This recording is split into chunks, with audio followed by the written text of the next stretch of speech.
ملاها در مکتب میگن شراب خوردن گناست. میگن شراب خورا در روز قیامت جزا میبینن. میخوای بفهمی بابا درباره گناه چی فکر میکنه؟ بله. های میگم مگم اولی را بفهم و همیاله بفهم که از او احمقای ریشکی تو چیزی یاد نمیگیری. ملاها را میگین؟ من بریش او شادیهای خودپرست لعنت میکنم. هیچ کاری ازشان ساخته نیست غیر از تسبیح گشتاندن و حفظ کردن کتابی که به یک زبان دیگر نوشته شده و مفهومش هم نمیفهمم. تنها یک گناه وجود داره و او دزدی است. هر گناه دیگر یک نوعی از دزدی است. ایران بفهمی؟ نه بابا جان. وقتی تو یک کسی را میکشی یک زندگی را دزدی میکنی.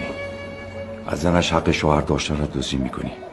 از اولادایش حق پدر داشتن را دزدی میکنی. وقتی به کسی دروغ میگی حق راستی را ازش دزدی میکنی. هیچ عمل زشتر از دزدی وجود نداره. متوجه شدی؟ بله بابا. آفرین.